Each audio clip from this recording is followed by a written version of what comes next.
मुख्यमंत्री पुष्कर सिंह धामी का आज जम्मू कश्मीर का दौरा। जम्मू कश्मीर में चुनाव प्रचार के लिए करेंगे रोड शो। बीजेपी प्रत्याशी सुरजीत सिंह के लिए करेंगे प्रचार। कांग्रेस की केदारनाथ प्रतिष्ठा रक्षा यात्रा आज से होगी शुरू। करण महरा की तैयारी पूरी, सह प्रभारी होंगे शामिल। प्रदेश में दुर्गम क्षेत्रों में गर्भवती महिलाओं को मिलेगी हेली एम्बुलेंस की सुविधा। मुख्य सचिव राधा रतौड़ी ने दिए निर्देश। गौरीकुंड केदारनाथ मार्ग पर भूस्खलन का खतरा। बारिश में हेलमेट पहनकर केदार घाटी पार करेंगे यात्री। बिजली चोरी करने वालों पर यूपीसीएल ने कसा शिकंजा। जुलाई महीने तक पकड़े बिजली चोरी के 1062 मामले। अगले 3 दिन प्रदेश भर में बारिश का अलर्ट। आज चमोली में बंद रहेंगे 12वीं तक के स्कूल।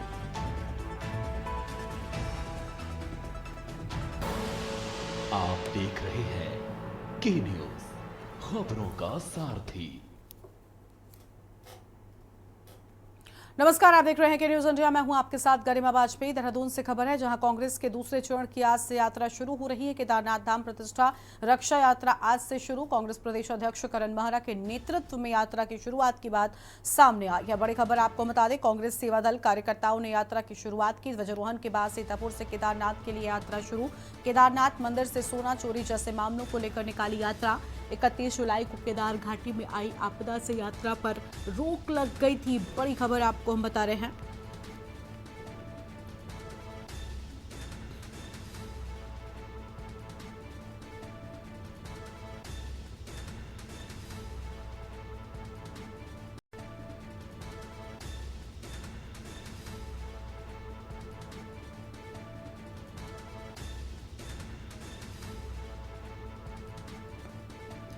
बड़ी जानकारी आपको हम बता दें, 31 जुलाई को केदार घाटी में आई आपदा से यात्रा पर लगी थी रोक। देहरादून से बड़ी जानकारी।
बड़ी जानकारी आपको हम बता रहे हैं।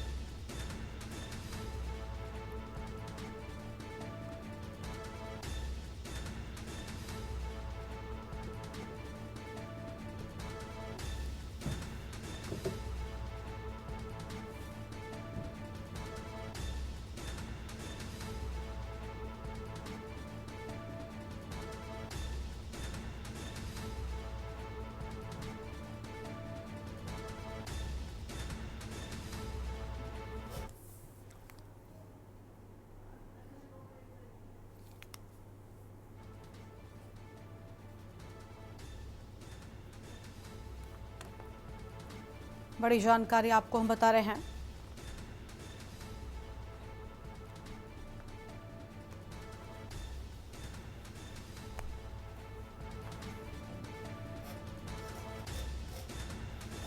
उस यात्रा की शुरुआत की बात सामने आई है। ये बड़ी खबर आपको हम बता दें।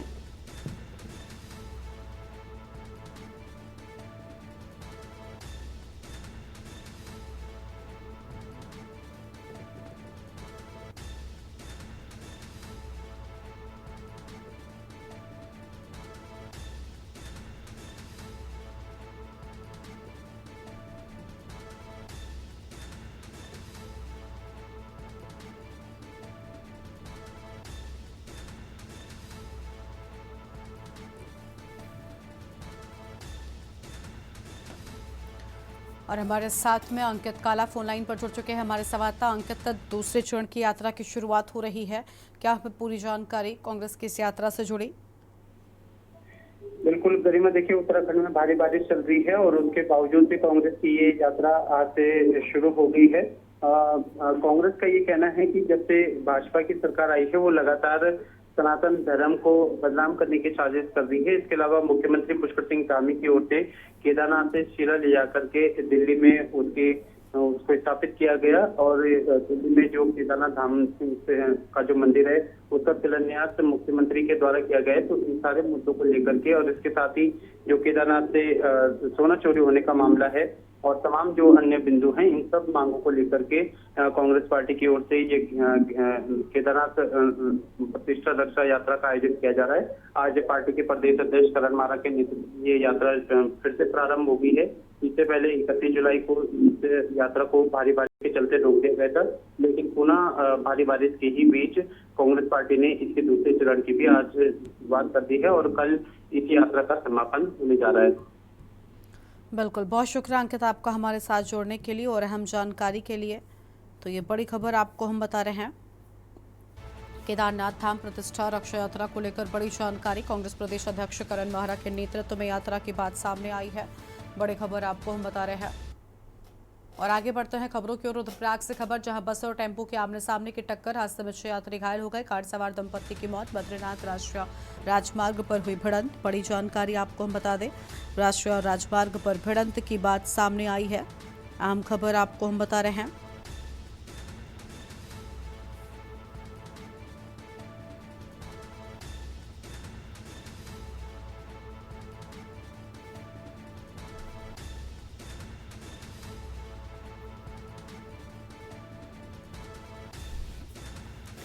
एसडीआरएफ और स्थानीय पुलिस की टीम पहुंची हुई है। ये बड़ी जानकारी आपको हम बता दें।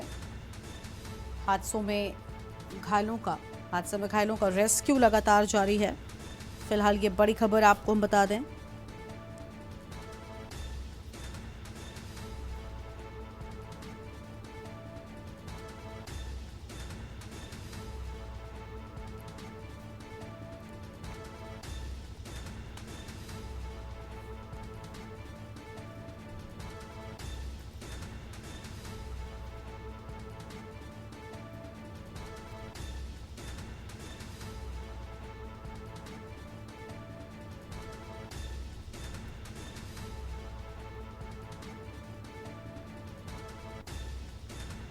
एसडीआरएफ और स्थानीय पुलिस टीम पहुंची हुई है। ये बड़ी जानकारी आपको हम बता दें।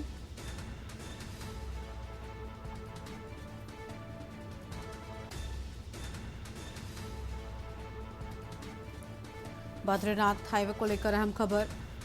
रुद्रप्रयाग से खबर, बस और टेम्पो के आमने सामने टक्कर हो गई है। अहम खबर आपको हम बता रहे हैं।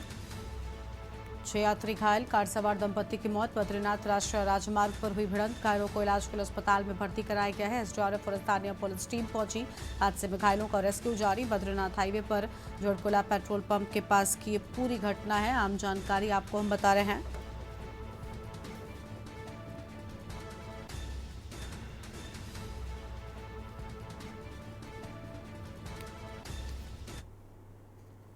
देहरादून से अगली खबर है, जहां पर सीएम पुष्कर सिंह धामी का राहुल गांधी के बयान पर तंज। कांग्रेस की संविधान विरोधी सोच, विभाजनकारी ताकतों को बढ़ावा देते हैं राहुल। देश विरोधी ताकतों का समर्थन करना उनकी आदत है। बड़ी खबर आपको हम बता रहे हैं।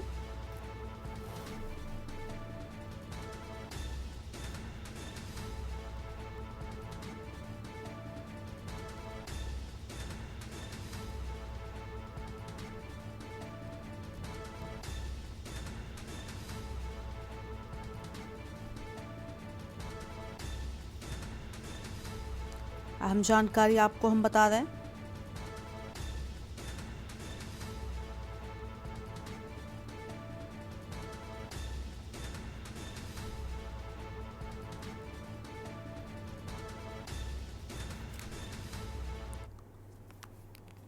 आगे बढ़ते हैं खबरों की ओर। देहरादून से खबर, उत्तराखंड में लगातार बारिश का असर, मौसम विभाग ने भारी बारिश का अलर्ट जारी कर दिया है। देहरादून, हरिद्वार, पौड़ी, बागेश्वर में अलर्ट जारी। नैनीताल, चंपावत, उधम सिंह नगर में बारिश का अलर्ट। जिले में बिजली चमकने के साथ भारी बारिश जारी। उत्तरकाशी, टेहरी, चमोली, रुद्रप्रयाग, अल्मोड़ा में अलर्ट। पिथौरागढ़ जिले में भारी बारिश का ऑरेंज अलर्ट जारी। बद्रीनाथ, केदारनाथ की पहाड़ियों में पहला हिमपात। बड़ी जानकारी आपको हम बता दें,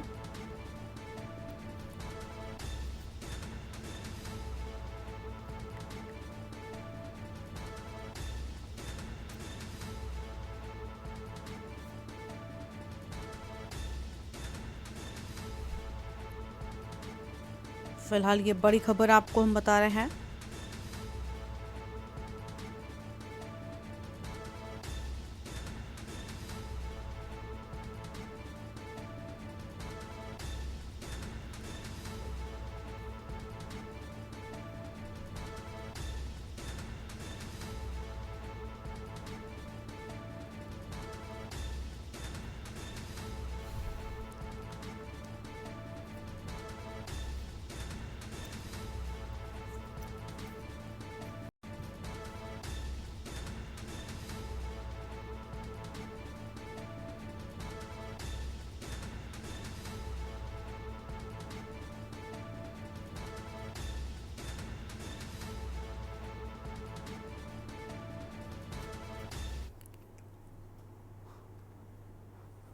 उत्तराखंड के लिए मौसम विभाग ने भारी बारिश की चेतावनी जारी कर दी है। मौसम विभाग ने आज और कल के लिए प्रदेश के 11 जिलों के लिए भारी बारिश की चेतावनी जारी की है। भारी बारिश के मद्देनजर देहरादून, नैनीताल, चंपावत व बागेश्वर के स्कूलों में छुट्टी घोषित कर दी गई है। मौसम विज्ञान केंद्र के वैज्ञानिक रोहित थपलियाल ने कहा कि देहरादून, पौड़ी, हरिद्वार, नैनीताल, चंपावत, बागेश्वर, यूएस नगर के लिए रेड अलर्ट, जबकि उत्तरकाशी, चमोली, रुद्रप्रयाग व पिथौरागढ़ के लिए ऑरेंज अलर्ट जारी किया गया है। तो वहीं मौसम विभाग की चेतावनी के बाद राज्य आपदा प्रबंधन प्राधिकरण ने संबंधित जिलों के डीएम समेत अन्य अधिकारियों को अलर्ट रहने और हर स्थिति से निपटने के लिए तैयार रहने के निर्देश भी दे दिए हैं।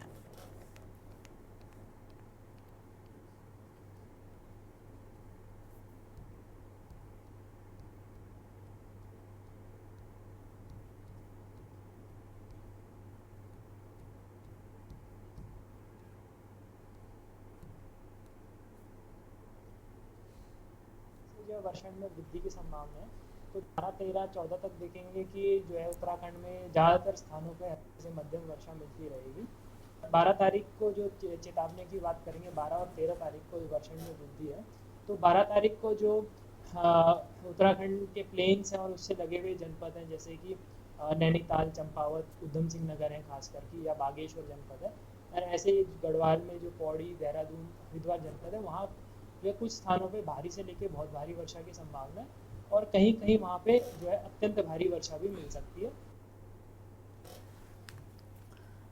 भारी बारिश के मद्देनजर एसडीआरएफ भी अलर्ट हो गई है। एसडीआरएफ सेनानायक अर्पण यदुवंशी ने भारी बारिश के मद्देनजर सभी अधिकारियों और कर्मचारियों को अलर्ट रहने के निर्देश भी दे दिए हैं। एसडीआरएफ सेनानायक अर्पण यदुवंशी ने कहा कि मौसम विभाग के द्वारा जारी की गई भारी बारिश की चेतावनी को देखते हुए पहाड़ी क्षेत्रों में भूस्खलन और मैदानी इलाकों में जलभराव की संभावनाओं के मद्देनजर सभी एसडीआरएफ की सभी टीमों को अलर्ट पर रखा गया है। कहा कि देहरादून, बागेश्वर, चंपावत, नैनीताल, उधम सिंह नगर और हरिद्वार समेत अन्य जिलों में भी एसडीआरएफ को पूरी तरह तैयार रहने के निर्देश दे दिए गए हैं।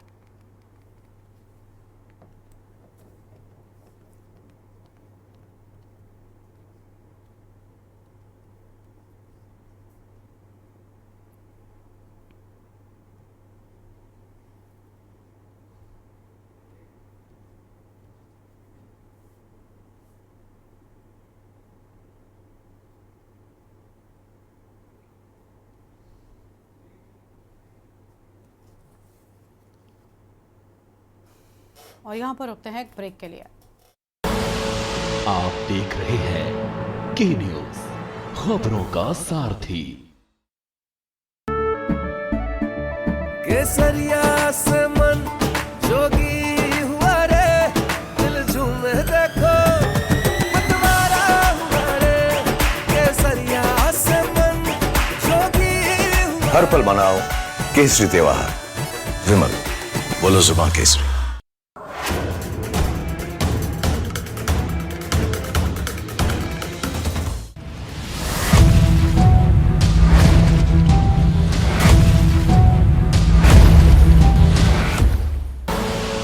आप देख रहे हैं के न्यूज, खबरों का सारथी। ब्रेक के बाद आप सभी का स्वागत है। और प्रदेश में बदहाल कानून व्यवस्था पर सियासत लगातार गरमाती जा रही है। कांग्रेस की ओर से राज्य में बढ़ते महिला अपराध के साथ ही बढ़ती लूट, चोरी, डकैती के विरोध में प्रदर्शन किया जा रहा है, तो वहीं उत्तराखंड में इन दिनों चल रहे कानून व्यवस्था समेत कुछ अहम मुद्दों को लेकर हमारे संवाददाता शुभम कोटनाला ने पूर्व मुख्यमंत्री और कांग्रेस के वरिष्ठ नेता हरीश रावत से खास बातचीत की है। आइए आपको दिखाते हैं। रहे बड़े और ज्वलंत मुद्दों को लेकर आज हमारे साथ मौजूद हैं उत्तराखंड के पूर्व मुख्यमंत्री और कांग्रेस के वरिष्ठ और दिग्गज नेता हरीश रावत। तो कुछ सवाल हम इनसे करना चाहेंगे। सर, पहला सवाल है कि भाजपा का कहना है जब केदारनाथ में को लेकर एक कानून बना दिया गया है और जो मंदिर बनने वाला था दिल्ली में उस पर भी रोक लगा दी गई है, तो जो अब यात्रा निकाली जा रही है कांग्रेस की वजह से, तो उसमें क्या देखिए, आपने मंदिर वाले मामले को लेकर के अपनी गलती को सुधारा, लेकिन अकेले वही इशू नहीं है। आपने केदारनाथ के अंदर जिस तरीके से वहाँ की धार्मिक आस्थाओं, सांस्कृतिक आस्था का अवमूल्यन किया और चार धाम यात्रा को जितने बुरी तरीके से मैनेज किया गया, यात्री रुका ही नहीं रास्ते में कहीं, सीधे दिल्ली से चल रहा है यात्री, केदारधाम पहुंच रहा है वापस। उस क्षेत्र की इकोनॉमी के ऊपर, उसके ऊपर तब आपकी नीतियों के कारण रजिस्ट्रेशन न रजिस्ट्रेशन यात्रियों का बहुत सारे जो है वो स्थितियां बिगड़ी हैं। तो मुझसे यात्रा गड़बड़ाई, लोगों की इकोनॉमी पर उसका सीधा असर पड़ा, वो एक इशू है। कहाँ दिए हैं? इस धरती के लोगों को दिया, आसमान पर दे दिए। 100-150 लोगों को नियुक्ति पत्र बांट करके थोड़ी ये सब कुछ होता है। सारी गड़बड़ियाँ भाजपा के शासनकाल में हुई। पहले पेपर लीक के मामले, सारे परीक्षा फल टेम्परिंग के मामले, सब भाजपा के लोग उसमें, परीक्षा फल लीक वाले मामले में भाजपा के लोग, सब जगह जो है भाजपा बिल्कुल हैंड इन ग्लोव है। तो पद तुम नियुक्तियां कहाँ दे रहे हो? लोगों को दौड़ा दौड़ा करके मार दिया। नौजवान बहुत निराश है, इस समय स्थिति बहुत खराब है। और महिला अत्याचार चरम पर है, दलित अत्याचार चरम पर है, अल्पसंख्यकों का अत्याचार चरम पर है। तो लोग असुरक्षित महसूस करने लग गए हैं। और महिलाओं के साथ जिस तरीके से बलात्कार की घटनाएं हो रही हैं, उसमें सत्तारूढ़ दल के लोगों की लिप्तता पाई जा रही है, उससे हमारा माथा सर से झुक जा रहा है। शुक्रिया सर से बात करने के लिए। तो ये थे पूर्व मुख्यमंत्री और कांग्रेस के वरिष्ठ दिग्गज नेता, जिन्होंने प्रदेश में तमाम ज्वलंत मुद्दों पर बात करी और उनके जो कांग्रेस के उसमें नज़रिया है वो भी उसमें बताया है। मैं शुभम कोटनाला, के न्यूज़ इंडिया के लिए अपने सहयोगी अक्षत के साथ देहरादून से। उत्तराखंड में हेलीकॉप्टर के लिए किराए पर अब केवल 5% जीएसटी ही लगेगा। हेली सेवाओं की जीएसटी पर लंबे समय से जारी दुविधा अब खत्म हो गई है। दिल्ली में वित्त मंत्री निर्मला सीतारमण की अध्यक्षता में हुई जीएसटी परिषद की 54वीं बैठक में उत्तराखंड के वित्त मंत्री प्रेमचंद्र अग्रवाल ने इस मुद्दे को उठाया था। तो वहीं पत्रकारों से बातचीत में वित्त मंत्री प्रेमचंद्र अग्रवाल ने कहा कि उत्तराखंड में धार्मिक यात्रा में हेलीकॉप्टर के किराए पर अभी तक 18% जीएसटी लगती थी, जिसमें अब 5% जीएसटी लगेगी। वित्त मंत्री ने जीएसटी काउंसिल को इस फैसले के लिए आभार भी व्यक्त किया है।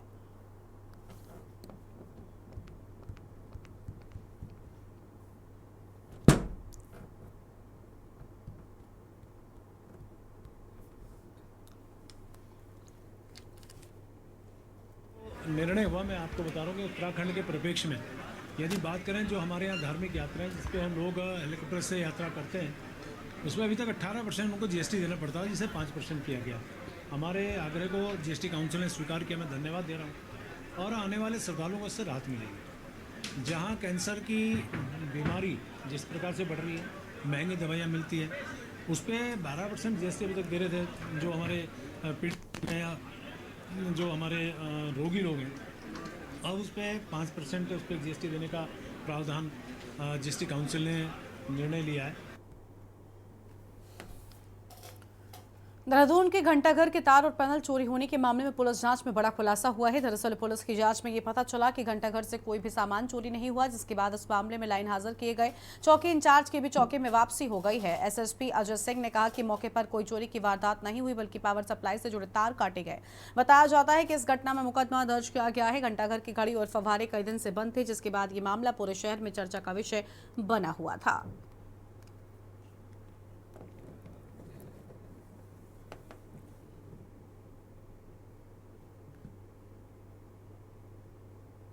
द्वारा एक शिकायत दी गई थी, जिसमें यह बताया गया था कि घंटाघर पर जो सुई है उस पर कहीं ना कहीं छेड़छाड़ करके कुछ सामान ऐसा किया गया जिससे कि वहाँ पर घड़ी भी रुक गई है और उसकी संभावना, चोरी होने की संभावना व्यक्त की गई थी। जिसके आधार पर जो जांच प्रार्थना पत्र था वो रिसीव कर लिया गया था, क्योंकि मामला घंटाघर पे मेन सिटी के शहर के बीच का प्रकरण था और इसको देखते हुए आज जो है सुबह प्रातः नगर निगम की टीम, पुलिस की टीम और FSL टीम को बुलाया गया था और पूरा परीक्षण कराया गया। परीक्षण रिपोर्ट के आधार पर यह पता चला कि वहाँ पर घंटाघर में जाने के 4 इसमें दरवाजे, इसमें 3 दरवाजे परमानेंट लॉक रहते हैं और एक दरवाज़ा जो डबल लॉक है जिसमें पहले बाहर चैनल लगा हुआ है, उसके अंदर भी एक दरवाज़ा है जिसमें दरवाज़ा लगा हुआ है और दोनों चैनल गेट और दरवाज़ा इंटैक्ट पाए गए। उत्तराखंड में उपनल कर्मचारियों को 50 लाख रुपए के दुर्घटना बीमा की सुविधा मिलने का रास्ता साफ हो गया है। कैबिनेट मंत्री गणेश जोशी की मौजूदगी में देहरादून स्थित न्यू कैंट रोड स्थित कैंप कार्यालय में उपनल व PNB के बीच इस संदर्भ में करार किया गया, जिसके बाद अब उपनल कर्मचारियों की दुर्घटना में मृत्यु पर उनके आश्रितों को 50 लाख रुपए की सहायता राशि मिलेगी। कैबिनेट मंत्री गणेश जोशी ने कहा कि सरकार ने यह फैसला उपनल कर्मियों के परिवारों के हितों को देखते हुए लिया है। इसमें 23,000 से अधिक उपनल कर्मचारी कवर होंगे।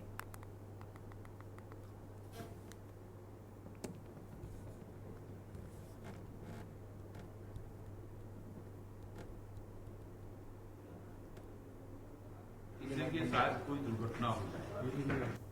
मुझे याद है एक बार मैंने मीटिंग ली और मैंने पूछा कि भाई कोई कर्मचारी की अगर दुर्घटना होती है तो कितना पैसा मिलता है, तो मुझे बताया कि 15,000 मिलता है। तो मैंने उसको बढ़ाकर 1 लाख किया और आज हमारे MD जी के प्रयासों से और दुबे जी के विशेष सहयोग से हमने ये सुनिश्चित किया है कि देखिए किसी की जान की कोई कीमत नहीं होती है, लेकिन इस कष्ट के समय में अगर कुछ राहत राशि उसको मिलती है तो एक बहुत बड़ा सहारा होता है। उसको लगता है कि डिपार्टमेंट, सरकार उसके साथ खड़ी है। जनपद वासियों को गैस सिलेंडर की उपलब्धता पर्याप्त तरीके से उसके लिए जिला पूर्ति विभाग लगातार एक्शन मोड में काम कर रहा है। इसी क्रम में विभिन्न माध्यमों से निरंतर निर्धारित मात्रा में गैस सिलेंडर की डिलीवरी नहीं किए जाने की शिकायत पर देहरादून जनपद के विभिन्न गैस एजेंसियों और प्रतिष्ठानों पर छापेमारी हुई और इस बात पर देहरादून के जिला पूर्ति अधिकारी के अग्रवाल ने कहा कि पिछले 1 हफ्ते से हम 57 सिलेंडर जब्त कर चुके हैं और कई लोगों पर कार्रवाई की गई है। साथ उन्होंने कहा कि गैस एजेंसी में निरीक्षण के दौरान पर्याप्त फायर सेफ्टी के इंतजाम नहीं पाए गए, जिसके लिए उन्हें चेतावनी दी गई है ताकि कोई हादसा होने पर तुरंत उसे रोका जा सके।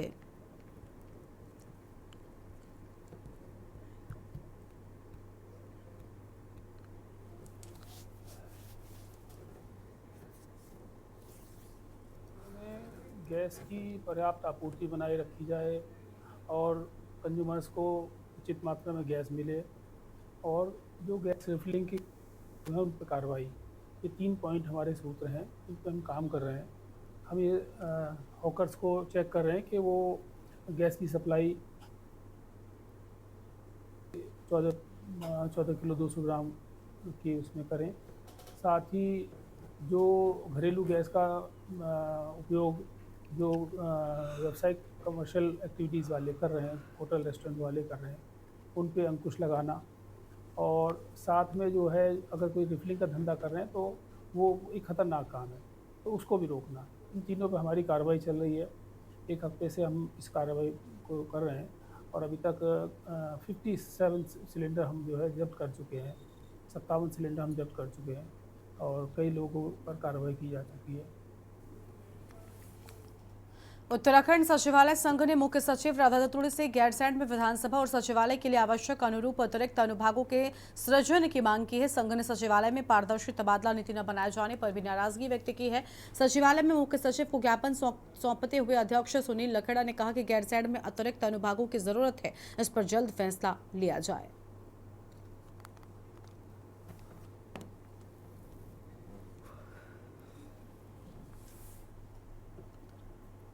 और इस बुलेटिन में इतना ही। आप देखते रहिए के न्यूज़ इंडिया। नमस्कार। आप देख रहे हैं के न्यूज़, खबरों का